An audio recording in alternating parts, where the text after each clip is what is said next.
Okay, so let's take a quick look here at the east, the rising side, because this is where things begin.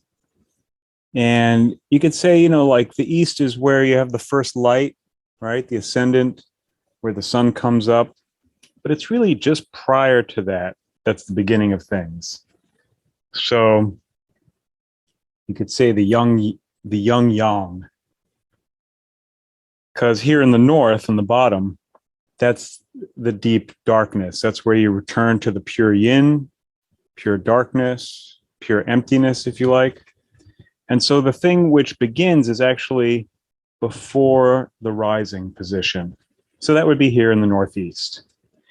And it's interesting to compare the prenatal and postnatal trigrams in the northeast. You have, now remember that they look like they're the same, but they're actually inverted, because in the prenatal, the line on the inside is the bottom line, whereas in the postnatal, the line on the outside is the bottom line. So in this case, we have thunder in the prenatal, mountain in the postnatal. They are each considered, it's interesting in the familial relations, these are considered suns. So this is the first sun, thunder, and this is the third sun, mountain. So what does this mean in terms of our model, right? If you look at the model, so the bottom line is the imagination, top line is the memory.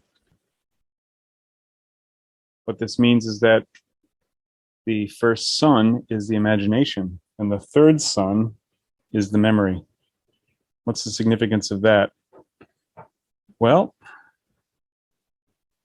if we think of the difference between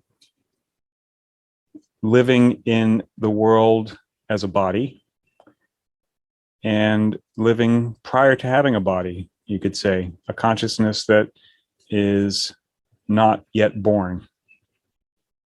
And so the thing which is not yet born has imagination as its first thing before it even appears on the horizon. Imagination is the first thing in a prenatal, let's say the spiritual perspective. In the postnatal, the first thing is the third sun, the mountain, where memory is of primary concern, which makes sense because, of course, if you're born, you want to maintain the physical body into which you were born. And so the continuation of that is the kind of default setting for each day that you wake up.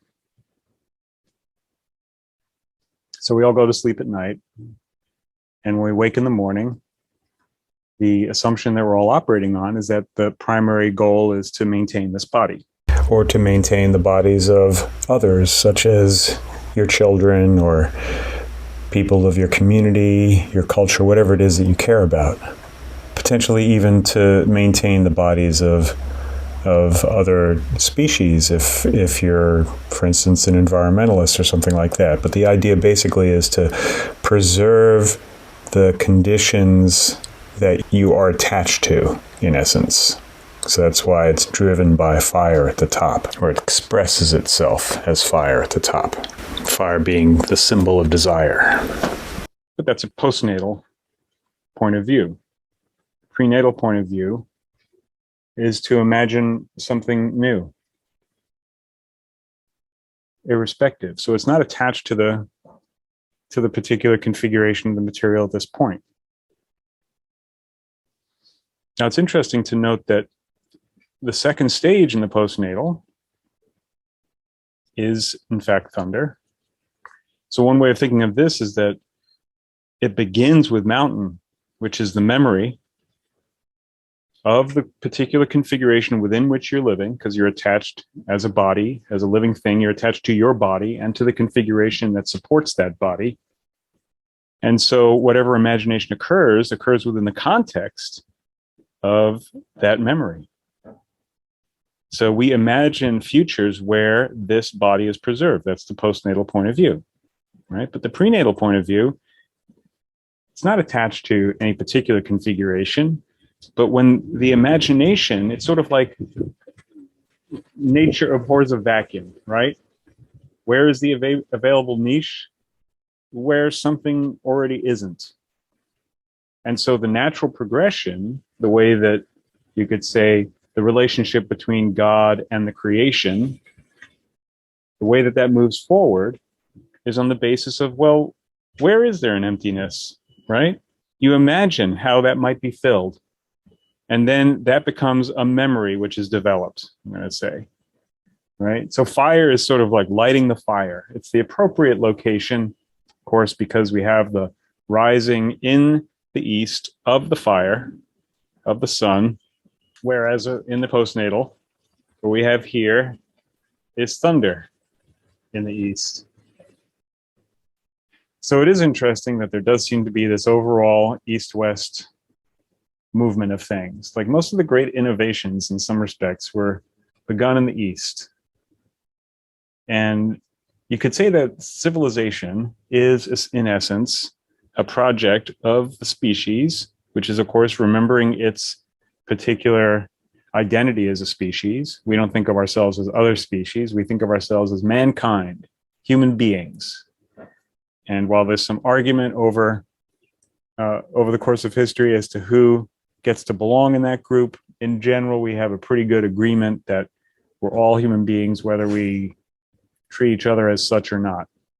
So within that context, there is this effort to kind of preserve us, the human project, if you like, and that is a new thought within that context. You could think of that as being the basic engine of human so-called progress. Let's put that in air quotes.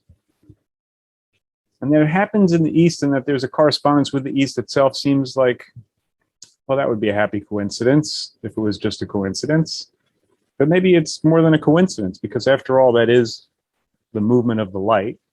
It progresses east to west. And so why wouldn't the light move from east to west within the mind of a species? New ideas rising in the east and then kind of settling into a more technological framework in the west. Seems possible. And so you might ask yourself, well, what happens when there's the setting in the west of writ large? So recall that lake has no memory. It's lost its sense of history. It's got a very developed sense of what the future will be, but it's kind of lost its moorings in a sense. And in essence, it's sense indulgent. That's why it's joyous, the joyous lake. It's also considered the valley or the marsh, right, where things settle. Because, in the end, everyone settles for what they've got, particularly if you're tired. So it makes sense to do that. Because by the time you get to that point, you really know there's no point in fighting over it. Because, once you've really learned your lessons, you realize that the body's going to come and go, something new will happen, and it may be something new on a very grand scale. And as tragic as that may seem on a visceral level, well, maybe not so. Maybe it would be more tragic if it never changed and if things didn't come to an end. Some things come to an end so that other new things are born. It's the way it goes.